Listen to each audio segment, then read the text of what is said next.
इसलिए हर बिल पर बोलना ये सदन के अंदर बीएससी के सभी लोगों ने बैठकर तय किया है। तो आप संक्षिप्त अपनी बात कहें असाउद्दीन ओवैसी जी। जी शुक्रिया मोहतरम स्पीकर साहब।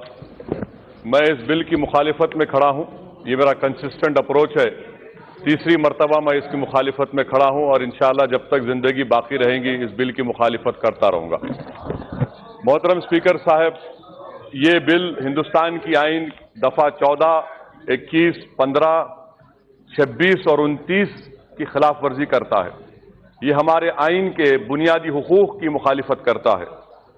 अब आप देखिए स्पीकर साहब कि क्रिमिनलाइज कर दिया गया ट्रिपल तलाक को। मैं पूछना चाहता हूं कि भाई जब सुप्रीम कोर्ट ने होमोसेक्सुअलिटी को डीक्रिमिनलाइज कर दिया, अडल्ट्री को डीक्रिमिनलाइज कर दिया और आप ट्रिपल तलाक को क्रिमिनलाइज कर रहे हैं, वाकई में आप नया हिंदुस्तान बनाने जा रहे हैं। मैं मुबारकबाद देता हूं आपको। कि चौथी बात कि सर सुप्रीम कोर्ट ने कहा, यह बिल भी कहता है कि अगर किसी मुसलमान गलती से अपनी बीवी को 3 बार तलाक कहता है तो तब भी शादी नहीं टूटती। ये बिल में कह रहे हैं आप, सुप्रीम कोर्ट भी कह रहा है कि शादी नहीं टूटती। यहां पर जितने ऐवान में अराकीन हैं, मैं उनको बताना चाह रहा हूं सर कि इस्लाम में 9 किस्म के तलाक हैं, जिसमें एक ट्रिपल तलाक है।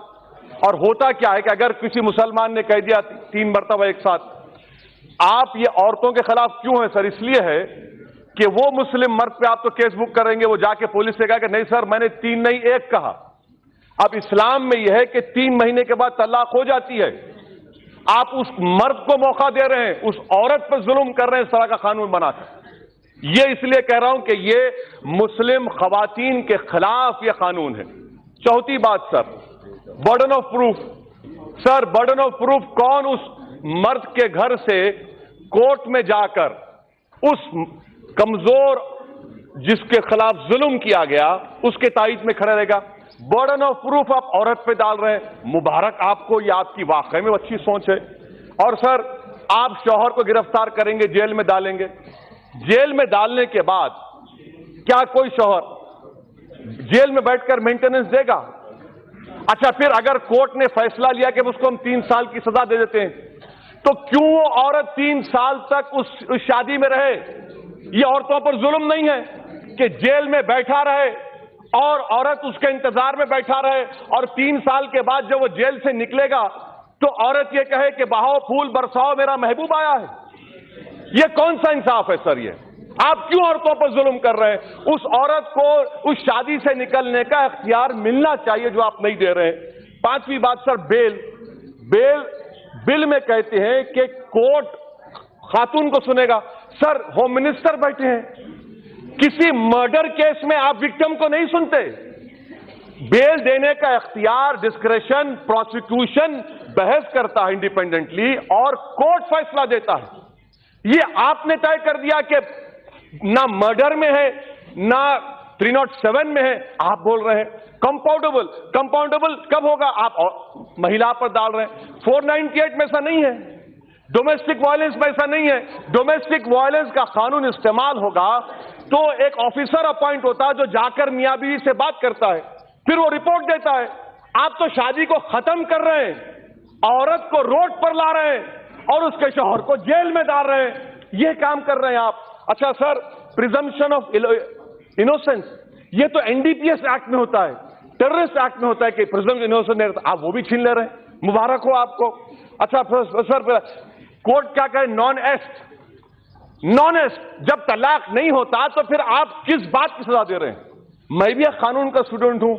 एक्टस रेस है ही नहीं, एक्टस रेस हुआ ही नहीं, मगर आप कह रहे हैं कि हम सजा देंगे। अच्छा सर, पॉस्को एक्ट आप तो बड़ी नीयत से बना रहे हैं, गवर्नमेंट कह रही है। अच्छा, Kailash Satyarthi Nobel prize winner का आज स्टेटमेंट पढ़ा, वो कह रहे हैं सर कि गुजरात में बच्चों पर जो रेप होता है उस केसेस को मुकम्मल करने के लिए 55 साल लगेंगे।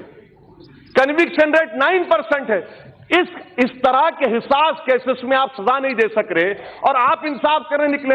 अच्छा, मुबारक हो आपको, आप शायद करेंगे। क्रिमिनल जूरिस्प्रूडेंस में 3 साल की सजा सर, 153A, 233 उसमें 3 साल। इसमें 3 साल को उससे मिला रहे। सर आपका 3 साल is against the basic criminal jurisprudence sir. अच्छा सर, आप आखिर में खत्म कर रहा हूं सर, आपका मकसद क्या है? मैं हुकूमत से सिफारिश आपके जरिए बोलते हैं, आप लोग कुछ बोलते नहीं, ठीक है, मैं आपको बोल रहा हूं, इस्लाम में निकाहनामा है, आप एक कंडीशन लगाइए कि कोई मुस्लिम मर्द अगर अपनी बीवी को ट्रिपल तलाक देता है तो जो मेहर का अमाउंट होता है उसका 500% देना पड़ेगा। वायलेशन ऑफ अ कंडीशन में lead to conviction and to prison also. इस्लाम में शादी जो है जन्म जन्म का साथ नहीं है सर, ये एक कॉन्ट्रैक्ट है, इस जिंदगी की हद तक है और हम उसमें खुश हैं। आप कह रहे हैं कि नहीं जन्म जन्म का साथ है, नहीं बाबा, एक ही जिंदगी काफी है। अच्छा सर, मैं ये क्यों कहता हूं, अब सर जो शादी कर रहे हैं जिनके पास बीवी है उनको मालूम, इसीलिए सब हंस रहे हैं, सबको मालूम क्या तकलीफ है। बाहर आकर तो सब जिंदाबाद ये सब कहेंगे, हमारे घर में सब क्या होता है मालूम। अच्छा सर, आर्टिकल 26 का वायलेशन क्यों है? आर्टिकल 26 का वायलेशन क्यों है? आर्टिकल 26 में रिलीजियस डिनोमिनेशन को इख्तियार है अपने राइट को प्रोटेक्ट करने का। सर मैं हिंदुस्तान में मुसलमान होमोजीनियस नहीं है, हनफी हैं, शिया हैं, अहले हदीस हैं। अब आप मेरे को बताइए, मुख्तार नकवी साहब चले गए, उनसे पूछ लीजिए कि शियाओं में सेगा है, अहले हदीस मानते हैं, हनफी नहीं मानते। बार बार जो इस्लामिक ममालिक का एग्जाम्पल देते साहब पढ़ लिया करिए। अल्जीरिया में शाफाई है, केरला में शाफाई है, ईरान में शिया है, तो सर ये गलत तरीका है और हमको इस्लामिक ममालिक से मत मिलाइए वरना रेडिकलिज्म बढ़ेगा। मत मिलाइए हमको इस्लामिक ममालिक से मतलब नहीं, हमको हिंदुस्तान से, भारत से मतलब है। अच्छा सर, मैं आपको बात बता रहा हूं सर, अब आप देखिए सर, ये सरकार की नीयत देखिए, साफ नीयत। मी टू जब मूवमेंट चला, ग्रुप ऑफ मिनिस्टर्स की रिपोर्ट कहां गई? आपने ग्रुप ऑफ मिनिस्टर्स को डिसबैंड कर दिया, आपने अपने एमपी के खिलाफ एक्शन नहीं लिया। ये आपकी महिलाओं से मोहब्बत, मुबारक हो आपको। अच्छा सर, 23 लाख हमारे भारत में हिंदू महिला हैं जो शादीशुदा हैं मगर अपने हस्बैंड के साथ नहीं है। कहां गई आपकी मोहब्बत भाई? सर खत्म कर रहा हूं सर, मैं कमजोर हूं सर, आप ही 2 तो भगा दिए, अब आप भी। अच्छा सर मैं खत्म कर रहा हूं। मुजफ्फरनगर में एक भी मुस्लिम महिला पे जो रेप हुआ, एक भी केस में कन्विक्शन नहीं हुआ सर, मुबारक हो आपको, ये आपकी मोहब्बत है।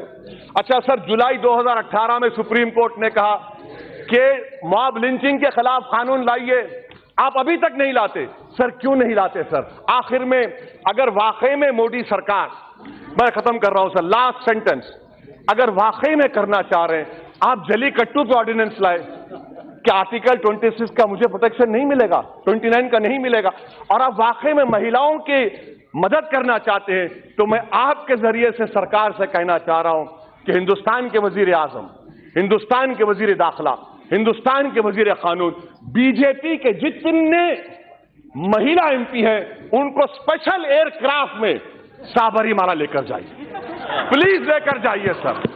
और मैं खत्म करने से पहले कह रहा हूं, यह कानून मुसलमानों को उनकी तहजीब, उनके तमद्दुन, उनके मजहब से दूर करने के लिए लाया गया है। सर हम जब तक भारत में रहेंगे, सुबह क़यामत तक रहेंगे, अपने दीन पर रहेंगे, कुरान और सुन्नत पर रहेंगे। कानून बनाने से सोशल ईवल का खात्मा नहीं होता, वरना औरतों पर जो जुल्म हो रहा है वो कानून से खत्म नहीं हुआ। और राजीव गांधी ने जो कानून बनाया, मैं आपको कह रहा हूं, उसको सुप्रीम कोर्ट ने अपहेल्ड किया। अपने इल्म में इजाफा करो और अपनी जहालत का सबूत मत दीजिए। यह कानून जुल्म करेगा मुस्लिम महिलाओं के खिलाफ, इसीलिए मैं इसकी खिलाफवर्जी करता हूं। शुक्रिया। श्रीमती पूनम महाजन जी। मिलत टाइम्स की वीडियोस देखने के लिए यहाँ क्लिक करके सब्सक्राइब करें और हाँ, बेल आइकन जरूर दबाएं। अगर फेसबुक पर देख रहे हैं तो पेज लाइक करें। ताज़ा तरीन खबरों और मज़ामीन के लिए विजिट करें हमारी वेबसाइट www.millettimes.com। हमारी ये वेबसाइट उर्दू, हिंदी, इंग्लिश तीनों लैंग्वेज में मौजूद है।